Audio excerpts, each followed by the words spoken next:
altruism. I want to finish up talking about altruism, and we've talked about how it is that altruism can actually evolve. Um, and the answer is there's a number of circumstances where it can. We've talked about cases where altruism has evolved because it's the only strategy that works, like the Galapagos hawks that live in these polyandrous groups. Even though the males are giving up opportunities to reproduce, going it alone doesn't work at all. The only way to make a living is to have a group of males and a female defending a territory. We talked about the green beard effect. We talked about reciprocal altruism, which you get in organisms that are intelligent enough that they can recognize individuals and remember or have some way of judging which ones are likely to be able to reciprocate at some time in the future. Humans are very, very good reciprocal altruists because we can recognize each other. We can take turns being a giver and a receiver. And we've got strategies for detecting and avoiding cheaters, everything from gossip to credit ratings. And then finally, I was talking about inclusive fitness, which is fitness that's calculated not just the fitness, not just the effect of a genotype on the individuals that have it, but the effect of a genotype on the reproductive ability of relatives of everybody that has it. So if individuals sacrifice some benefits for the sake of their relatives, well, those relatives are probably carrying the same gene, and a gene may increase in frequency in a population, even if individuals that have it don't reproduce as much, if they help the reproduction of relatives that also have it. That gene can become more common. This is the basic explanation for parental care. You know, trust me on this one, you give up a lot of benefits for the sake of your offspring. You know, everything from breastfeeding all the way to paying for college. But genes that make you want to take care of your offspring may cost you, but they get passed on because they enable you to produce offspring in the first place. People whose natural instincts is to take care of their offspring tend to leave more descendants than people whose natural instinct is to drop kick their offspring. Not that it's not occasionally tempting. But yeah, even if the altruist doesn't reproduce as much as he otherwise would, if he improves the odds of his kin reproducing, the altruism gene can increase in frequency. And that's kin selection. And we talked about how you calculate the coefficient of relatedness. That's the probability that any given allele is shared by two relatives. And it's also equal to the average fraction of all alleles that any two relatives share. So between parent and child, it's 0.5. Between full siblings, it's also 0.5. Between grandparent and grandchild, or uncle, aunt, and nephew or niece, it's 0.25, and so on. And I showed you how to calculate that. And Hamilton's rule is the idea that if the benefit to the recipient times the coefficient of relatedness is greater than the cost to the donor, altruism will be favored by selection. And that's the point of Haldane's joke that he wouldn't give his life for his brother, but he would for 2 brothers or 8 cousins. And we looked at a case study. We looked at Belding's ground squirrel.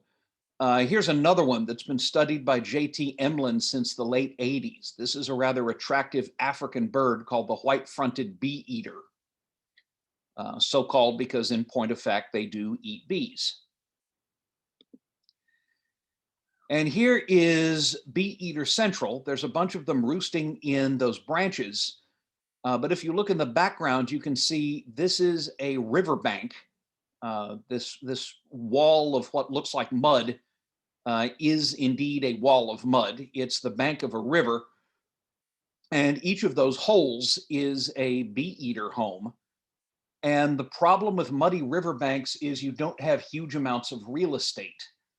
Um, there's only so much space that you have to dig your burrows, and competition for holes is very fierce because space is so limited. Like apartments in San Francisco, it's the same thing. Limited space, tough competition, and the environment's fairly harsh because nearly half of the hatchlings die before maturing, and usually it's because of starvation. So each breeding pair has to claim a hole. They raise their young in the hole, and parents have to bring food. And sometimes there isn't enough food because about half the hatchlings will die before they become mature. So difficult making a living if you are a white-fronted bee eater. What young bee eaters will often do is stay at their parents' nest and bring food to their mothers and to their younger siblings.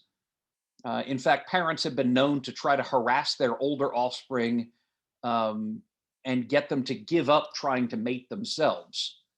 Um, this is the bee eater equivalent of having your mom demand to accompany you on your prom date or something like that. And this is altruism. You would think that it would be evolutionarily advantageous for a young bee eater to go off, find a mate, find a hole, and reproduce on his or her own, to start having as many offspring as possible. You might think that would be favored. And so this looks like it's altruism because the young bee eaters are giving up a breeding season and possibly more than that. But the effect is dramatic. If you have a helper at the nest, that doubles the chances of hatchling survival. If you have three caregivers bringing food instead of two, the effect increases with the number of helpers. If a bee eater couple can have a couple of its offspring feeding its younger offspring, the effect is even greater. The more helpers you've got at the nest, the more likely the offspring will survive. And so helper birds are gaining indirect fitness because they're raising their siblings or their half siblings.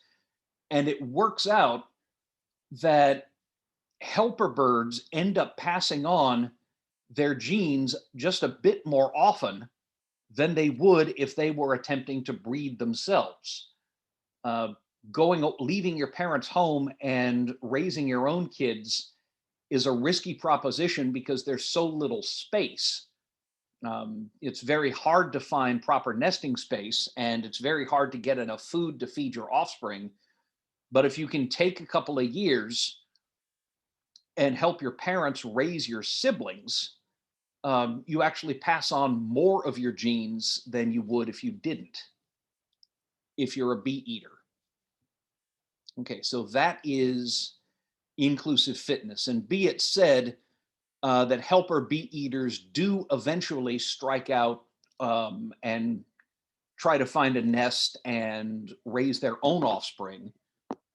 They will eventually try that.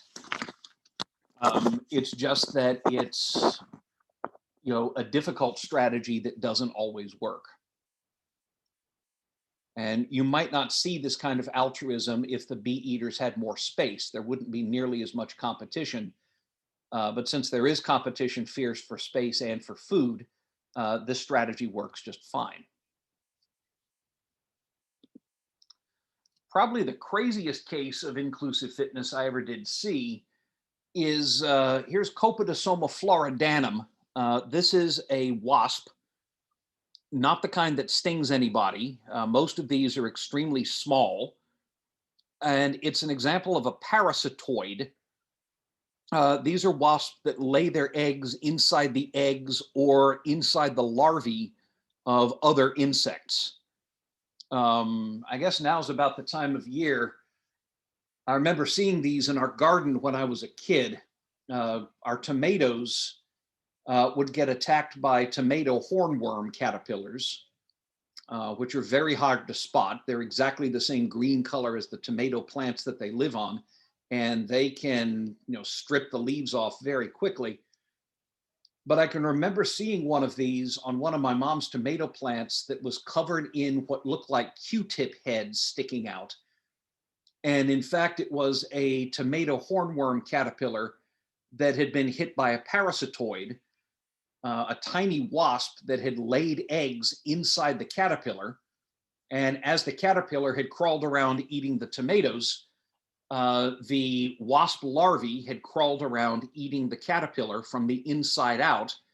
And once they'd finally reduced it to a semi-alive, shriveled husk, they spun cocoons and matured into adult wasps. And those cocoons were what I had seen. Yeah, you only thought the movie Alien was science fiction. It's actually based on the life cycles of parasitoids. And here's one of them, Copidosoma floridanum, caught in the act of laying an egg inside an embryo of a moth called Trichoplusia knee. Sorry, as a Monty Python fan, I always want to say an embryo of the moth Trichoplusia knee. Check out Monty Python and the Holy Grail if you don't know. Anyway, one egg of Copidosoma floridanum can produce over 3,000 larvae. You know how one fertilized egg in a human will occasionally divide in two and produce identical twins. One fertilized egg of an armadillo almost always divides in and divides again, and the four cells split up and give rise to identical quadruplets. Did you know that armadillos give birth to identical quadruplets every time? Well, this is just a more extreme example. Copidosoma floridanum can produce over 3,000 larvae from one egg. And the weird thing is that each egg produces two types of larvae. Down at the bottom, that's a reproductive larva. It's this big bag-shaped thing that eventually will develop into a new adult. Up at the top is a precocious larva. The head is to the right. These never develop into adults. The precocious larvae will die inside the Trichoplusia caterpillar, never become an adult at all, and it's got huge jaws. That's the head right there on the right. And what these do is hunt down and kill other parasitoid larvae. So if two Copidosoma wasps lay their eggs in the same Trichoplusia embryo, the precocious larvae from each will fight to the death and try to kill each other. Over there on the right, that's a precocious larva. The head is kind of up here. That's the head.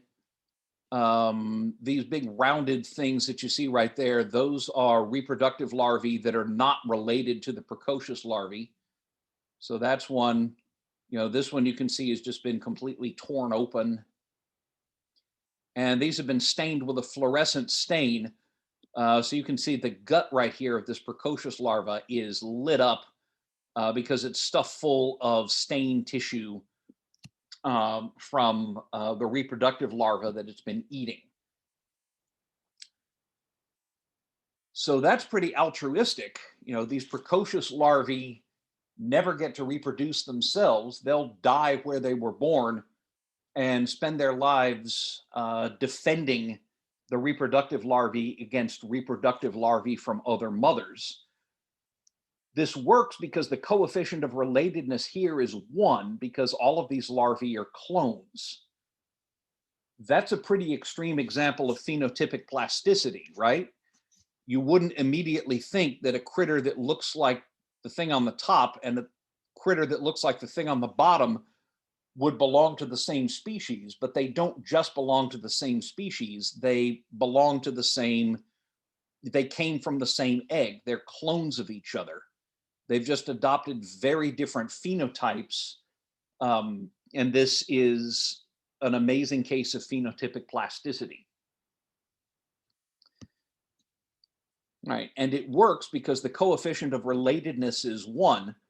A precocious larva that saves 2 of its clone mates has passed on twice as many copies of its genes as it would if it could become a reproductive larva and reproduce itself. So that is perhaps the most extreme version of altruism that I can think of. And it's made possible because of kin selection. I was impressed. Right. One more topic to look at before we go to a break. Eusociality. Eusocial organisms live in colonies, and only one female member is reproductive. She's usually called the queen. She is the one that lays eggs. She ends up being the mother to everybody else in the colony. All other members of the colony serve the colony and they serve the queen, and they don't reproduce. There's often separate castes of individuals. In a termite colony, it depends on the species of termite, but you'd have the queen, you'd have workers that, do all of the digging and take care of the offspring and things like that. And there may also be soldier termites with giant jaws that specialize in defense of the colony. In a honeybee hive, you'd have the queen, the workers who do everything, and the drones that don't really do anything except fertilize other queens from other colonies. So you have separate castes of individuals, separate physical types, and the generations overlap because the queen is constantly laying eggs and producing more. The most famous examples are 11 species in the insect class Hymenoptera, which is ants, bees, and wasps, and also the Isoptera, that's the termites. There are a few other examples. There's at least one eusocial beetle. There is at least one eusocial marine critter, little marine crustacean. Oh, yeah, there's at least a couple of species. There are 2 species of eusocial mammal, and those are the 2 species of mole rat. Mole rats are native to Africa, nearly naked, live in these colonies built out of tunnels underground. And you have the same setup where only one female member of the mole rat colony is doing all of the reproducing, and everybody else serves her. I don't know if this is quite y'all's generation, but if any of you used to watch the show Kim Possible,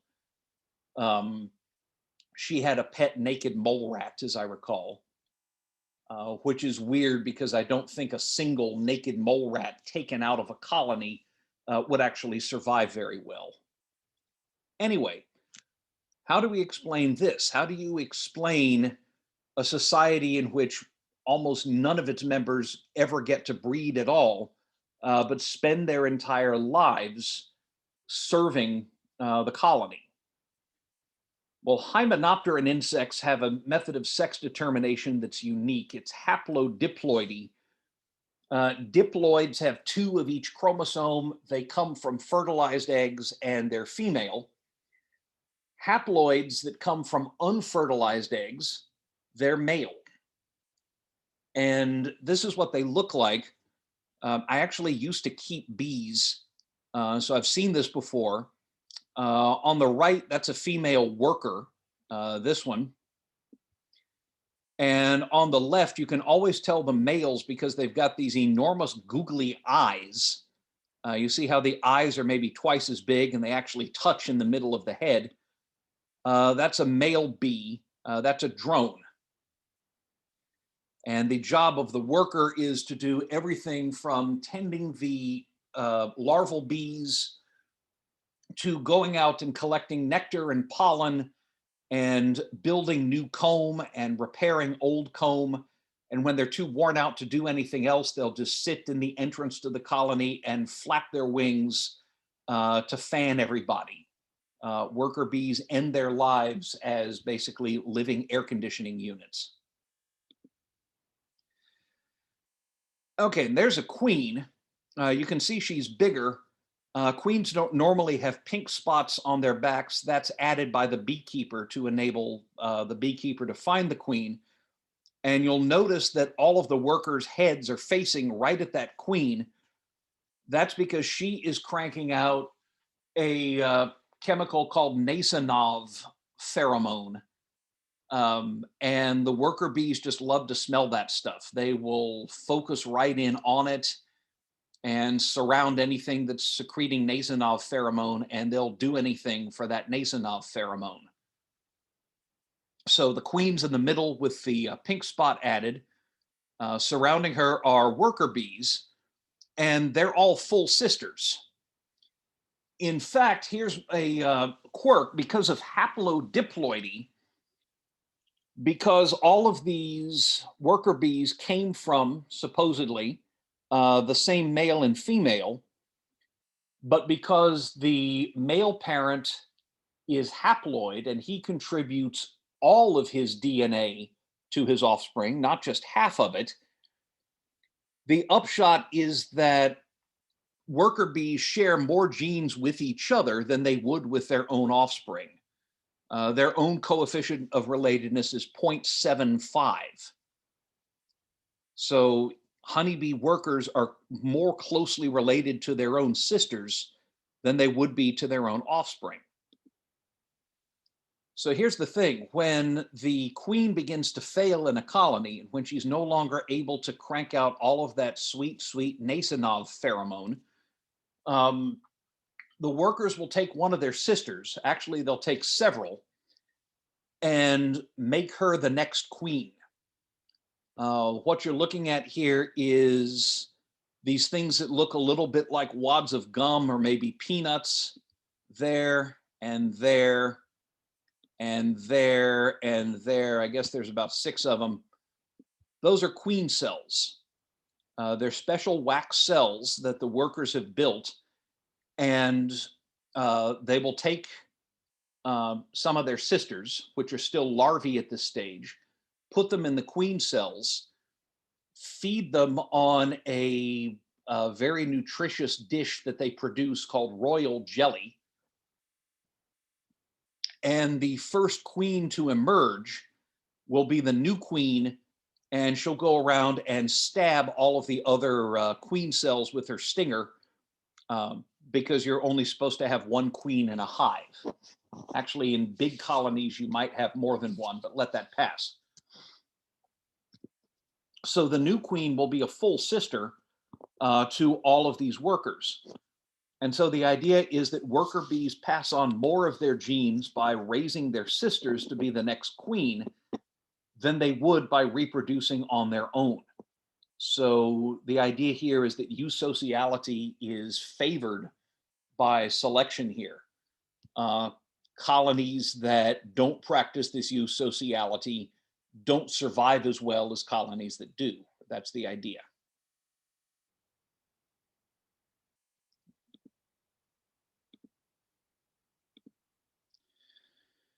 It's a beautiful idea, and here's why it's probably wrong. Termites are not haplodiploid. There's a bunch of termites, and the more light-colored ones with the kind of gray abdomens, those are worker termites. So these are workers up here.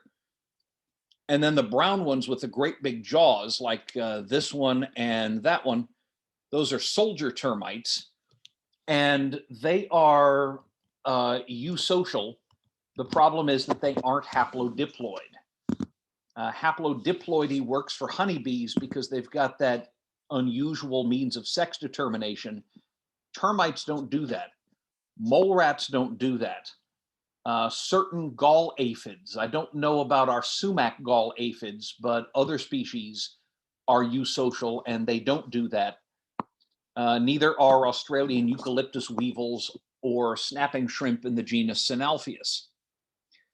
So clearly, haplodiploidy can't really explain why eusociality evolves, because it's evolved a number of times in groups that don't have haplodiploidy.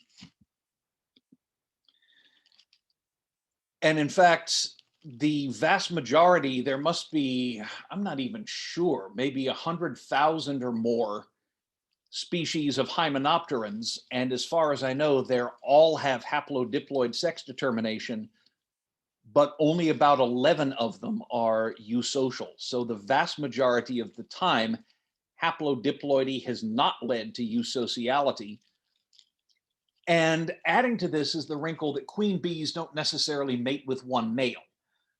What'll happen is when a new queen is born, she will go off flying one day on what is called her nuptial flight, and she'll fly up maybe a couple of 100 feet. And there's these zones where males, the drones, like to congregate. They're called DCAs, drone congregation areas. And we don't really know how they find them. But when a queen flies through a drone congregation area, a bunch of drones will take off chasing that queen. And the lucky winner, the first drone to catch her, will grab onto her, insert his reproductive organ into her, and ejaculate his sperm with such force that his reproductive organ is blown off and remains sticking in the female while the rest of him corkscrews down to earth and crashes and dies. So, one climactic ejaculation and he's dead, but his tallywhacker is left sticking in her. But that's not the end of the story, because the second drone will catch up with her and he'll do the same thing.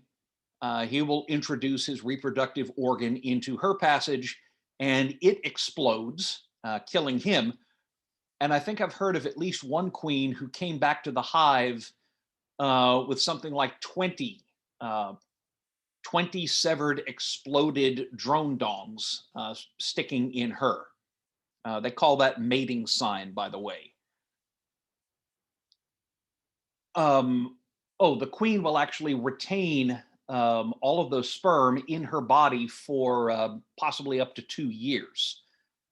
If she ever runs out, that's a bad sign, because she's only going to be able to produce haploid eggs that turn into drones, and you can't have a functioning hive with nothing but drones. But for as long as she's healthy, and as long as she still has that sperm, she's going to crank out eggs, fertilize them, and they'll grow up to be workers for at least the next couple of years. But because those queens mate with several males, worker bees aren't necessarily full sisters. Two workers that happen to have different fathers will share only 25% of their genes, not 75%. And you can even get a colony to introduce a completely unrelated queen, and the workers will accept her just fine.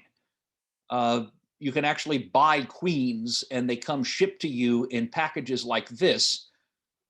At that end, right there on the left, that's actually a little plug of sugar fondant, sugar candy. And you see how this queen's in a wire cage.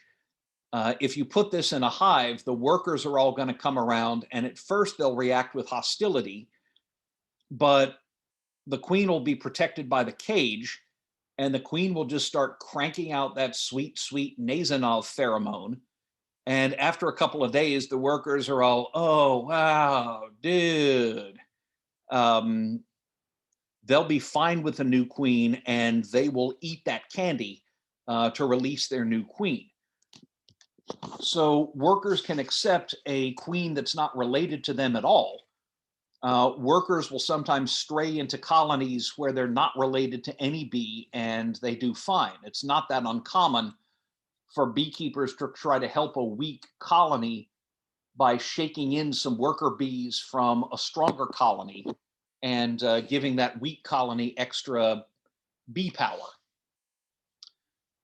So our explanation for eusociality is beautiful, simple, probably wrong. We can say that all eusocials have, if not a common sex determination mechanism, they do have a common lifestyle. They all tend to live in very close quarters with very rich shared resources. You know, honeybees have lots of honey and pollen, and these resources require active defense. My take on this is that kin selection may have something to do with it. And there's also the question of what level of selection, what level the selection is going on. Bee colonies are more than just groups of bees. Let me go back here.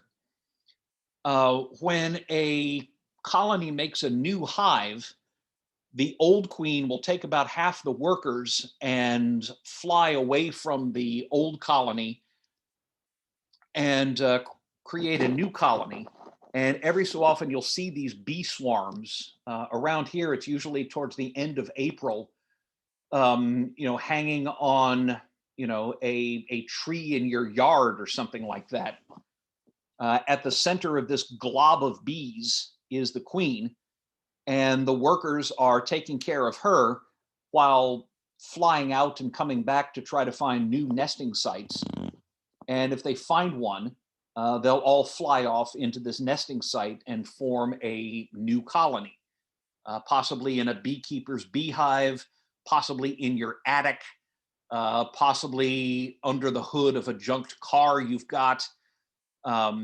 Anywhere they can find shelter, they will try to make a new colony. And so bee colonies bud off, bee colonies split. You could think of that as a type of reproduction at the colony level that's at a higher level from the reproduction of the individual bees. Just like human reproduction, making more humans takes place on a higher hierarchical level from the reproduction of human cells, right? You make cells that live and die. You lose something like, something like 100 million cells every day, and you constantly make more and you don't even think about it. I'd argue that individual bees are almost more like cells in a multi-celled organism, and that selection can act not so much on individual bees, but on colonies, because colonies can vary, colonies can reproduce, colonies can inherit certain traits, and colonies can survive or not survive. And so I think here we can actually make a case for group selection not on the individual bee, but selection on the level of colonies. Those colonies that are more eusocial have tended to bud off more often and leave more offspring than colonies that weren't. So that gets a little bit heady philosophical, but selection can happen at different levels besides just the individual. Okay, let me see. When we come back from break, I want to look at whether we can apply this to humanity. We're a little bit early for a break, but this is a good spot. So I'm going to go ahead and stop recording right now.